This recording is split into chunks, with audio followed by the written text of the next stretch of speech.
Hello students, next topic start करते हैं। जो हम पढ़ रहे हैं ठोस आकृतियों के पृष्ठीय क्षेत्रफल और आयतन, उसमें बेलन का क्षेत्रफल।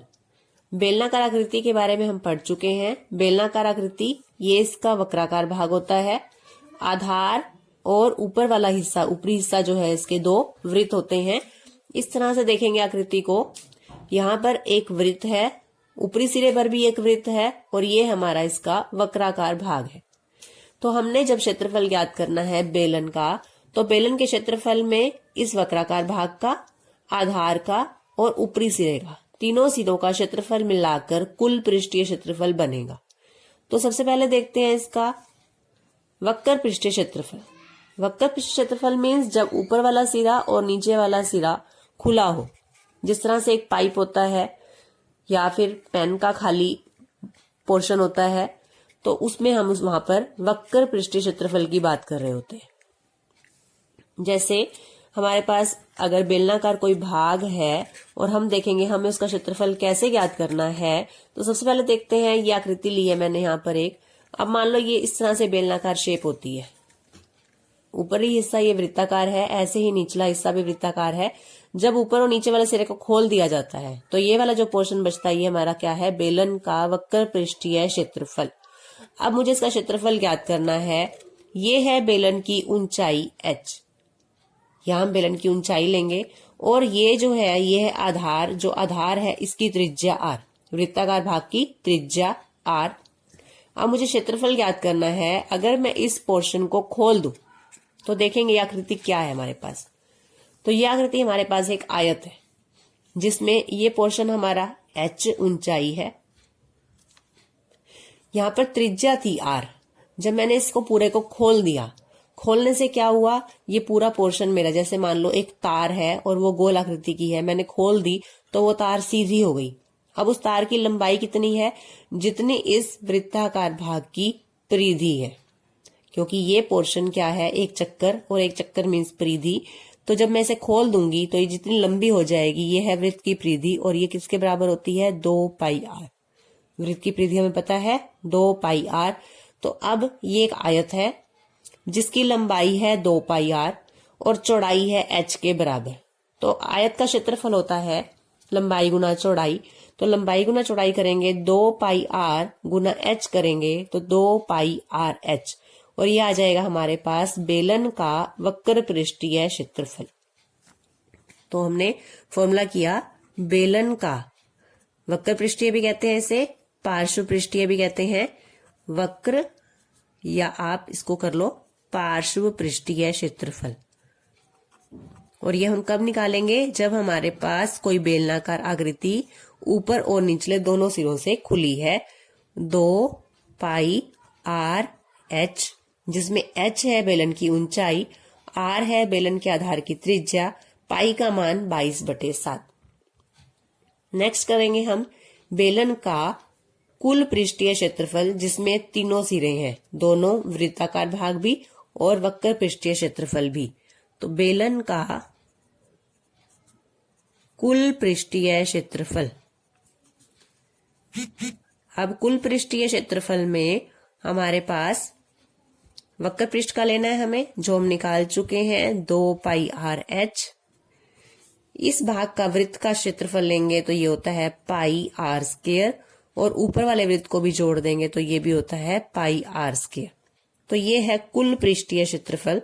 याद करने के लिए इसको थोड़ा सा छोटा कर लेंगे, 2 पाई r h, ये हो गया पाई r square plus pi r square, 2 पाई r स्क्वायर, 2 पाई, दोनों में सेम है, इसमें एक r है, कॉमन ले लेंगे, यहां से बचता है h प्लस, और यहां से एक r, क्योंकि यहाँ पे r स्क्वायर है। तो हमारे पास जो फॉर्मूला है जो हम याद कर सकते हैं, 2 पाई r bracket h plus r। बेलन का कुल पृष्ठीय क्षेत्रफल, r है बेलन के आधार की त्रिज्या, h है बेलन की ऊंचाई, और पाई का मान 22/7। अब हम इसमें एक और भाग का क्षेत्रफल करेंगे। यदि एक ये बेलनाकार कोई टंकी है जो ऊपर से खुली है, तब अगर हमें क्षेत्रफल ज्ञात करना हो, तब हमें इसका पार्श्व पृष्ठीय क्षेत्रफल निकालना होगा 2 पाई r h, और आधार का आधार क्या है? वृत्ताकार, पाई आर स्क्वायर। तो ये क्षेत्रफल है उस बेलनाकार का जिसका ऊपर हिस्सा खुला है। बेलन का क्षेत्रफल, बेलन का क्षेत्रफल जो ऊपरी सिरे से खुला है, जिसका ऊपरी सिरा खुला है, उसमें हमें निकालना है वक्र पृष्ठीय क्षेत्रफल प्लस आधार का क्षेत्रफल। तब हम ये फॉर्मूला लगाएंगे 2 पाई आर एच वक्र पृष्ठ का या पार्श्व पृष्ठ का प्लस आधार का क्षेत्रफल। एक्सरसाइज में क्वेश्चन देखेंगे 13.2 एक्सरसाइज। फर्स्ट क्वेश्चन है ऊंचाई 14 सेंटीमीटर वाले एक लंबवृत्तीय बेलन का वक्र पृष्ठीय क्षेत्रफल 88 वर्ग सेंटीमीटर है। बेलन के आधार का व्यास ज्ञात कीजिए। व्यास होता है त्रिज्या का दुगना, तो हम आधार की त्रिज्या ज्ञात करके व्यास ज्ञात कर सकते हैं। हमें क्वेश्चन में ऊंचाई दी हुई है बेलन की और वक्र पृष्ठीय क्षेत्रफल दिया है। दिया है बेलन की ऊंचाई 14 सेंटीमीटर और वक्र पृष्ठीय क्षेत्रफल 88 वर्ग सेंटीमीटर। अब बेलन का वक्र पृष्ठीय क्षेत्रफल जिसका हमें फॉर्मूला आता है, फॉर्मूला लगाएंगे 2 पाई आर एच। अब जो हमने फॉर्मूला लगाया है इसमें आपको जो वैल्यू पता है वो वैल्यू यहाँ पर रखेंगे। वक्र पृष्ठीय क्षेत्रफल है 88, तो इसके यहाँ पर लिखेंगे 88 वक्र पृष्ठीय क्षेत्रफल की जगह 2 गुना पाई का मान 22/7 लेना है आपको, गुना त्रिज्या हमें ज्ञात करनी है और h का मान है 14। अब जो मान आपको ज्ञात करना है उसको आप इसी साइड पर रख के बाकी सभी वैल्यूज को LHS में लेकर आएंगे। LHS में लाने से जो आपकी रकम बटे में है वो गुना में हो जाएगी और जो रकमें आपकी गुना में है वो बटे में आ जाएंगी। तो यहाँ पे आएगा 88, क्योंकि जब हम उसकी साइड चेंज करते हैं किसी संख्या की तो उसका निशान चेंज हो जाता है, तो जो रकम भाग में है वो गुना में और जो गुना में है वो भाग में। तो 7/2 गुना 22 गुना 14 बराबर R। 2, 22, 14 गुना में थे, LHS में आकर भाग के हो जाएंगे। 7 भाग का था, 7 गुना में। तो इसको हल करके हमारा यहाँ से त्रिज्या, बेलन की त्रिज्या R का मान निकल जाएगा। काटते हैं इसको 7 के पहाड़े पर। जो पहाड़ा एक बार हम अंश में पढ़ेंगे वही पहाड़ा हमने उसको हर के लिए भी पढ़ना है। अब मैं यहाँ पर 2 का पहाड़ा पढ़ रही हूँ, 2 का पहाड़ा अंश के लिए भी पढ़ेंगे 4, 2 का पहाड़ा 4 तक पढ़ेंगे 8। अब 2 का पहाड़ा फिर से पढ़ रहे हैं, 2 का पहाड़ा 1 तक पढ़ेंगे 2, 2 का पहाड़ा पढ़ेंगे 2 दूनी 4, 2 दूनी 4। 22 और 22 है, 22 का पहाड़ा पढ़ देंगे 22 एकम 22, 22 एकम 22। तो सारी संख्याएं कट गई है हमारे पास 1/1, यानी कि 1 आ गया है। 1 बराबर R, तो यही लिखेंगे इसको R बराबर 1। 1 क्या? सेंटीमीटर, क्योंकि ऊंचाई और क्षेत्रफल, ऊंचाई सेंटीमीटर में और क्षेत्रफल सेंटीमीटर स्क्वायर में है, तो त्रिज्या 1 सेंटीमीटर। लेकिन हमने निकालना है बेलन के आधार का व्यास। बेलन के आधार का व्यास, व्यास है त्रिज्या का दुगना। फॉर्मूला लिखेंगे व्यास का 2 गुना त्रिज्या, 2 गुना 1 2 सेंटीमीटर। तो ये आंसर है बेलन के आधार का व्यास 2 सेंटीमीटर। नेक्स्ट क्वेश्चन है धातु की एक चादर से 1 मीटर ऊंची और 140 सेंटीमीटर व्यास के आधार वाली एक बंद बेलनाकार टंकी बनाई जानी है। इस कार्य के लिए कितने वर्ग मीटर चादर की आवश्यकता होगी?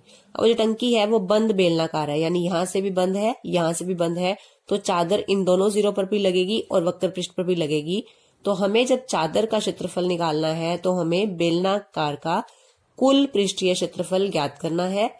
दिया है हमें टंकी की ऊंचाई 1 मीटर और उसके आधार का व्यास 140 सेंटीमीटर है। टंकी की ऊंचाई है 1 मीटर, व्यास 140। हमें सबसे पहले यहाँ पर त्रिज्या ज्ञात करनी है। व्यास जब त्रिज्या का दुगना होता है तो जब त्रिज्या निकालेंगे तो व्यास से आधी हो जाएगी, व्यास की आधी, यानी 140/2। 140 का आधा होता है 70 सेंटीमीटर। अब हम देखेंगे ऊंचाई 1 मीटर है और त्रिज्या 70 सेंटीमीटर है। अब सेंटीमीटर को पहले मीटर में चेंज करेंगे ताकि दोनों सेम हो जाए। 70/100 मीटर। एक जीरो से एक जीरो काट सकते हैं, तो ये आ जाएगा 7/10 मीटर बेलनाकार भाग के आधार की त्रिज्या। अब ऊंचाई है, त्रिज्या है, हमें निकालना है बेलनाकार टंकी का कुल पृष्ठीय क्षेत्रफल। टंकी का, क्योंकि टंकी बंद है और चादर उसके सभी सिरों पर लगी है, तो कुल पृष्ठीय क्षेत्रफल, कुल पृष्ठीय क्षेत्रफल का फॉर्मूला है 2πr bracket h plus r। अब मान रखेंगे, ये हमें ज्ञात करना है कुल पृष्ठीय क्षेत्रफल। 2 गुना पाई का मान 22/7 गुना त्रिज्या r 7/10, r का मतलब है त्रिज्या, ब्रैकेट h का मान है 1 प्लस r त्रिज्या 7/10। जैसे जैसे हम देखते गए वैसे वैसे हम मान रखते जाएंगे। 2 गुना आगे है पाई, पाई का मान 22/7 गुना आगे है r, r से मतलब त्रिज्या 7/10, ब्रैकेट h ऊंचाई 1 प्लस r का मान 7/10। सबसे पहले ब्रैकेट को हल करेंगे। ब्रैकेट में है 1 प्लस 7/10, यहां से एलसीएम लेंगे। अभी बाहर वाली संख्याओं को ऐसे ही लिखा जाएगा और ब्रैकेट के अंदर वाली संख्या को हल करेंगे। एलसीएम लेंगे 10, 1 का पहाड़ा पढ़ेंगे 10 तक, 10 आएगा। 10 की गुना करेंगे 1 से, 10 गुना 1 10, 10 का पहाड़ा पढ़ेंगे 10 तक, 1 आ जाएगा। 1 की गुना 7 से करेंगे, 7 एकम 7, 10 प्लस 7 17/10, 2 गुना 22/7 गुना 7/10। ब्रैकेट को जो हल करके आया, ब्रैकेट को खत्म कर देंगे तो गुना का निशान आ जाएगा 17/10। अब इन संख्याओं को हल करेंगे। 7 से 7 को काटेंगे और संख्या नहीं कट रही, हर में है 10 गुना 10 100। अंश वाली संख्याओं को गुना करेंगे, 22 दूनी 44, 44 की गुना करेंगे 17 से, 17 की गुना 4 से 68, हासिल हो जाएगा 6। 17 की गुना 4 से करेंगे 68, 68 और 6 74। 748/100, बाई में 100 है तो पॉइंट लगाएंगे 7.48, क्योंकि त्रिज्या और ऊंचाई मीटर में है तो क्षेत्रफल आएगा वर्ग मीटर, मीटर स्क्वायर में। तो क्वेश्चन था कितने वर्ग मीटर चादर की आवश्यकता होगी, तो चादर जो लगनी है टंकी में वो क्षेत्रफल है चादर का। चादर का क्षेत्रफल बराबर 7.48 वर्ग मीटर।